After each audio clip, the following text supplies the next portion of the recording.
Welcome back to Entrepreneurs Among Us. Today, we have the pleasure of speaking with Steve McGuinness, owner of McGuinness Video Productions. Welcome to our show, Steve. Thank you, Philip. Steve, just to jump right in, please tell us about the services which your company provides. At McGuinness Video Productions, we provide high-quality video filming, production, and editing services for the average consumer and the corporate customer as well. We film weddings, sporting events, dance recitals, and corporate events like filming Toastmasters International and training events. Sounds like a broad array of services you have. So when did you start your company and why? I started my company about 2 years ago because I saw a need in this market, especially with the dropping cost of consumer electronics, to provide high-quality, high-definition video services in my home community. Excellent. What type of work do you specialize in? I specialize in wedding videos because I've done quite a few of them, not just for my immediate family, but a bunch of my brothers and sisters and nieces and nephews, but also dance recitals. I've been going to dance recitals ever since my daughter was able to walk, and I've enjoyed filming her countless number of times. So I would have to say those are my specialties. It's a great personal story, and I know this business is competitive. I know a lot of videographers. So how do you go about promoting your business? Well, when I started the business, I took out a small business loan, and I budgeted some of that money toward advertising and local flyers. Unfortunately, I spent that money on equipment because, being the technology geek that I am, just because once you start getting the accessories, you want more accessories, and I didn't follow a business plan. And so as a result, I have great equipment, but I need to now go out there and better market myself. Okay, excellent. So that's today. Now looking back in the past, how did you get started in this line of work? Like I said earlier, I've been videotaping events ever since my daughter was born for over 20 years. For my family, for my community, for my parish. We have a media center in our parish, and I do a lot of work for them as well. And I figured, hey, why not? You don't have much to lose. This equipment's not very expensive. And if it works out, great. You have some extra cash in your pocket. If not, no big loss. That makes sense. Now, what is your killer app? What makes you different from the competition? Well, I did a little bit of research up front, Philip, like any good business venture person would. And I discovered that most of my competition in my town, in local area towns, do not film in high definition. They have really nice big cameras for standard definition, but nothing in high definition. Now, come on, wouldn't you expect in today's modern age, pretty much everything to be filmed in high definition? I'm just curious, by poll this to the audience, who here has at least one high definition TV at home? No. Just about the whole audience. How about two? Anyone have two? Almost everybody. And I'm sure some of you even have 3, 4, or 5. And so that's where I saw the market niche, and that's what I went after. Okay, so now getting into the details, what projects have you recently completed? This summer I filmed 3 weddings, mostly from friends and relatives, and produced them onto Blu-rays, high-quality Blu-rays for high-definition playback. And recently I've had the pleasure of filming Toastmasters International President Mohammed Murad, who flew all the way from Dubai to be at the Fall Toastmasters Conference here for Division 53. Yeah, and I had the pleasure of seeing you do that while we participated in the conference.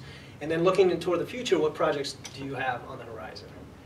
I plan on continuing to film corporate events for Toastmasters International, and I don't have any other projects on the horizon. So what I want to do is I want to focus on writing a well-crafted wedding contract because of all the legalities that go on when filming a wedding and a reception, and also a corporate events contract because now that I've got my feet wet with corporate events, I want to pursue that part of the marketplace as well.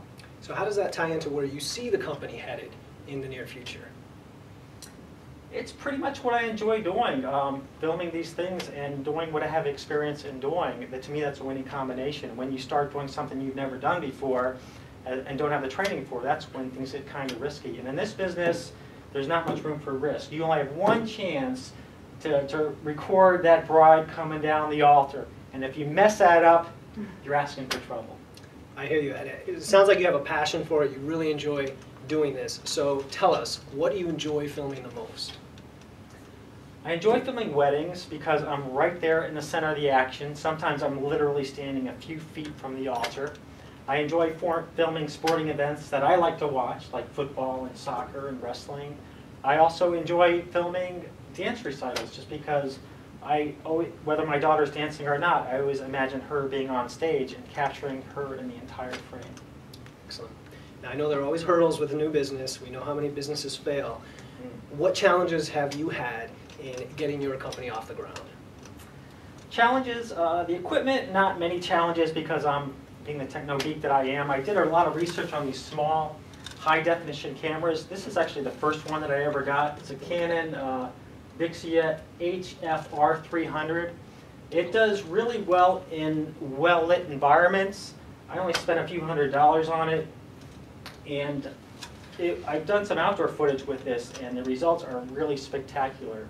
But where this fails to perform is on most indoor environments, especially in wedding areas and poorly lit offices.